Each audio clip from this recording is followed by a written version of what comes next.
Pemirsa, Menko PMK Muhadjir Effendi menyarankan perguruan tinggi swasta untuk mencari keuntungan dengan menerapkan tarif tinggi saat wisuda. Menurut Muhadjir, para orang tua tidak akan protes lantaran wisuda merupakan momentum bahagia.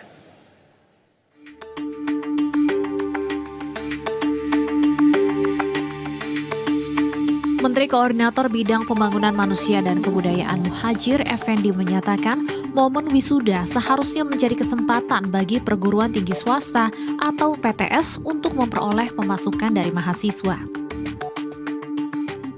Hal itu disampaikan Muhadjir dalam rapat antara Komisi 10 DPR dengan para mantan Menteri Pendidikan dan Kebudayaan di Gedung DPR Senayan, Jakarta, Selasa kemarin. Mulanya Muhadjir meminta agar perguruan tinggi tidak menaikkan biaya pendidikan ketika situasi tak kondusif. Menurutnya, kenaikan biaya pendidikan bisa diberikan kepada mahasiswa baru asal biaya tersebut tidak berubah hingga mahasiswa tersebut lulus. Naikkan biaya itu jangan serta-merta. Jadi naikkanlah kepada mahasiswa baru saja. Mahasiswa baru, dan itu jangan naik sampai nanti selesai dia. Sehingga orang tua itu punya kepastian. Muhadjir kemudian menyarankan perguruan tinggi swasta mencari keuntungan saat momen wisuda. Itu momen-momen untuk bisa mengenai biaya tinggi. Misalnya wisuda, itu tarik yang tinggi, karena nggak ada orang akan protes walaupun mahal. Karena waktu saat gembira orang mau anaknya wisuda, bayar berapapun dikasih. Gitu. Kalau perlu, biar satu truk anak keluarganya datang nggak apa-apa, tapi harus beli undangan. Sejumlah pernyataan Muhadjir dalam rapat dengan Komisi 10 memicu kontroversi. Selain terkait biaya wisuda, Muhadjir juga mendukung mahasiswa yang ingin membayar uang kuliah menggunakan pinjol. Menurutnya, selama hal itu resmi dan bisa dipertanggungjawabkan, maka seharusnya tidak menjadi masalah. Tim Liputan PTV.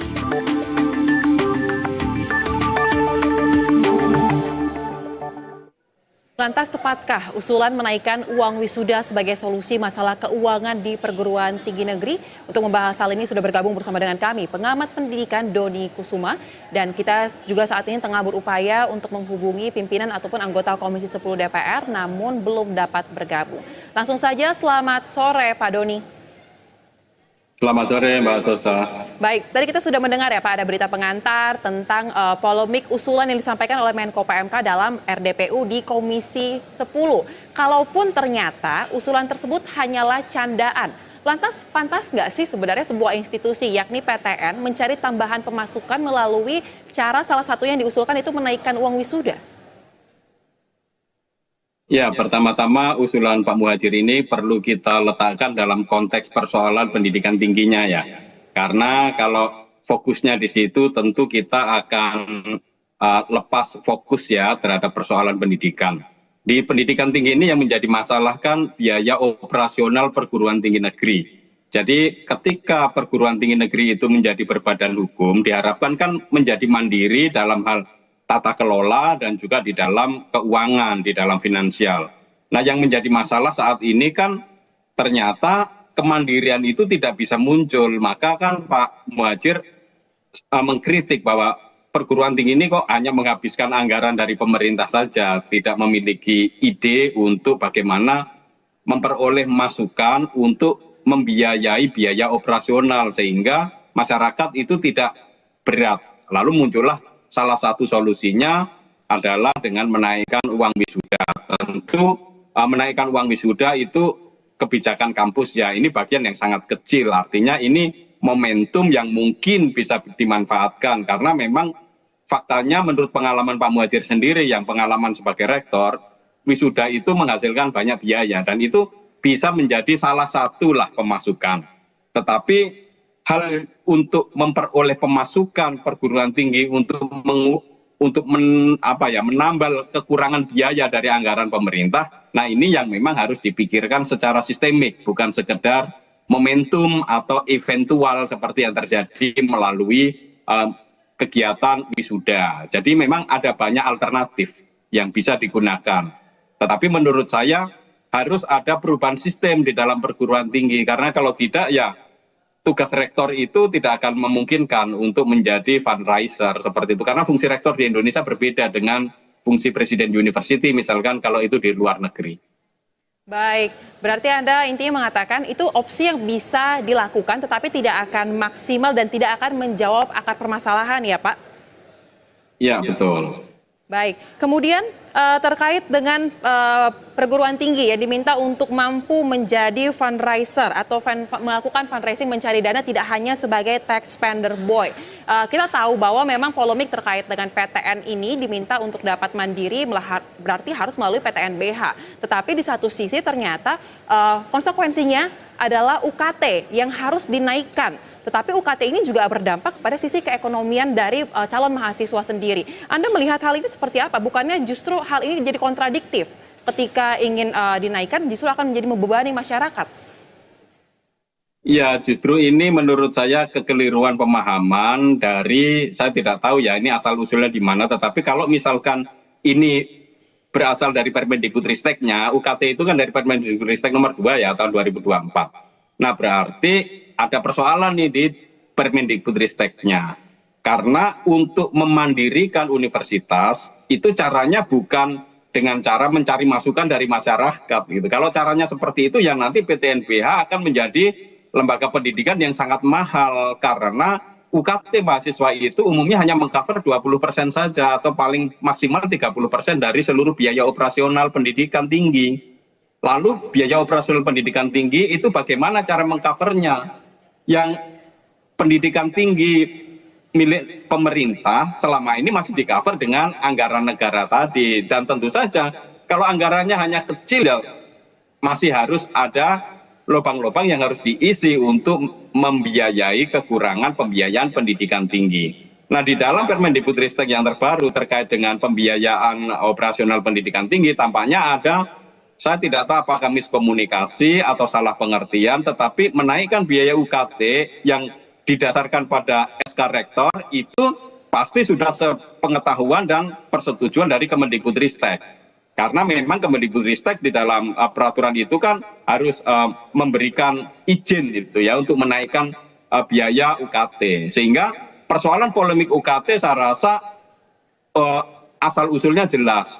Kita nggak bisa menyalahkan ke rektor saja atau perguruan tinggi negeri. Tetapi kita perlu lari ke penanggung jawab tertinggi pendidikan tinggi di Indonesia, yaitu kalau dalam Undang-Undang Otonomi Daerah kan Mendikbudristek. Jadi dialah yang harus bertanggung jawab untuk mendesain bagaimana pendidikan tinggi yang berbadan hukum itu mampu mandiri gitu. Jangan diberi kewenangan untuk menarik dana dari masyarakat. Itu kan tidak memberdayakan, tetapi malah memperdaya masyarakat yang punya hak pada akses pendidikan. Baik, apalagi ini yang belum ditata dan diatur, Mbak. Baik, apalagi terkait dengan pendidikan ini merupakan salah satu amanat Undang-Undang Dasar ya Pak, ini tidak main-main nih di pasal 31 bahwa ya, pendidikan itu menjadi hak dari warga negara dan harus dipenuhi oleh negara sendiri. Kemudian jika kita melihat lagi usulan yang disampaikan dalam RDPU tersebut, dari kacamata Anda sebagai pengamat pendidikan, pantas nggak sih sebenarnya ketika usulan tersebut disampaikan di dalam suatu forum yang isinya untuk mencari berbagai pandangan untuk menyusun terkait dengan pembiayaan pendidikan ke depannya seperti apa? Ya, saya sudah mendengarkan ya semua paparan dari Pak Muhammad Nuh, Pak Nasir, juga Pak Muhajir. Itu kan sangat jelas bahwa kita ada persoalan dengan kebijakan anggaran pendidikan. Karena anggaran pendidikan kita itu tersebar kemana-mana, salah satunya itu anggaran dana desa tiba-tiba kan masuk. Jadi di undang-undang tentang APBN itu ternyata dana desa itu masuk yang sebenarnya tidak jelas secara langsung masuk ke pendidikan yang untuk pelaksanaan pendidikan, fungsi pendidikan. Lalu beberapa anggaran yang 20% itu tersebar kemana-mana, kan hampir 50%-nya itu hampir 300 triliun itu ada di pemerintah daerah. Padahal amanat undang-undang itu jelas yang 20% itu dari APBN maupun APBD. Nah, ini kan harus ada mekanisme-mekanisme kebijakan policy untuk mengatur tata kelola anggaran pendidikan. Bahkan di pendidikan tinggi pun porsinya tidak banyak. Itu dari 20% yang diamanatkan itu Kemendikbudristek itu hanya mendapat porsi yang sangat kecil sehingga tidak mampu untuk membiayai secara operasional pengelolaan pendidikan tinggi. Maka alternatifnya seperti itu. Jadi menurut saya pembiayaan, kebijakan tentang pembiayaan pendidikan tinggi yang tadi ada usulan misalkan itu meminjam CEO dari luar negeri, ngambil rektor dari luar negeri, itu kan ada juga di situ ya. sebenarnya kan persoalannya bukan ngambil rektornya, bukan. Jadi menurut saya ini ada sebuah sistem. Sistem itu ada di dalam regulasi. Regulasi itu ada di dalam komitmen pemerintahan. Karena yang mengatur anggaran pendidikan 20% itu pemerintah. Dan pemerintah itu siapa di sini? Ya presiden. Jadi bagaimana presiden kemudian bersama dengan DPR sebagai legislatif mengawal, mengontrol agar 20% anggaran pendidikan itu benar-benar dipergunakan untuk pendidikan. Bukan dibagi kemana-mana. Aturan pendidikan kedinasan ya harusnya dibiayai oleh kementerian dan lembaga terkait dong itu. Dulu undang-undang Sidiknas itu yang 20% tidak termasuk gaji guru loh. Tetapi ketika ada ke Mahkamah Konstitusi, kemudian itu dimasukkan lah hampir separuh biayanya untuk gaji guru. Jadi yang 20% sudah 10%-nya itu untuk gaji guru, lalu yang separuhnya dari 10% itu semua ditransfer ke daerah. Sehingga untuk fungsi pendidikan, bahkan untuk yang langsung operasional pendidikan di pendidikan dasar maupun menengah, tidak. Kita masih punya banyak sekolah rusak, kadang-kadang dana BOS itu turunnya tidak lancar, dan operasional perguruan tinggi itu tentu masih sangat kurang. Ya. Baik. Memang kalau kita lihat alokasi anggaran di postur APBN ini sangat besar, 665, untuk Risti aja ada 98, tetapi yang menjadi pertanyaan memang tadi sesuai dengan Bapak katakan, sudah tepat nggak alokasinya, distribusinya hingga mencapai target nggak sesuai dengan kualitas pendidikan yang diharapkan. Oleh karena itu berarti fungsi pengawasan ya Pak harus dikencangkan, dikuatkan lagi di sisi ini agar memastikan tidak hanya sekedar mengalokasikan tetapi targetnya tercapai ya. Ya pengawasan tetapi juga regulasinya Mbak, karena kan semua postur anggaran untuk pendidikan itu ada di dalam peraturan presiden atau peraturan pemerintah. Sehingga dia yang memang punya kewenangan mengatur jangan sampai yang hampir separuh 50%-nya itu di dana alokasi khusus di daerah yang kemudian tidak jelas apakah ini untuk pendidikan atau tidak. Baik. Dan itu akan membuat ya artinya anggaran pendidikan menjadi sia-sia, tidak fokus. Baik, kita nantikan bagaimana tindak lanjut dari RDPU, dari Panja Pembiayaan Pendidikan ini, seperti apa realisasinya dilakukan oleh pemerintah. Terima kasih pengamat pendidikan Doni Kusuma telah berbagi bersama kami di Berita Satu Utama. Salam sehat. Terima kasih, salam sehat.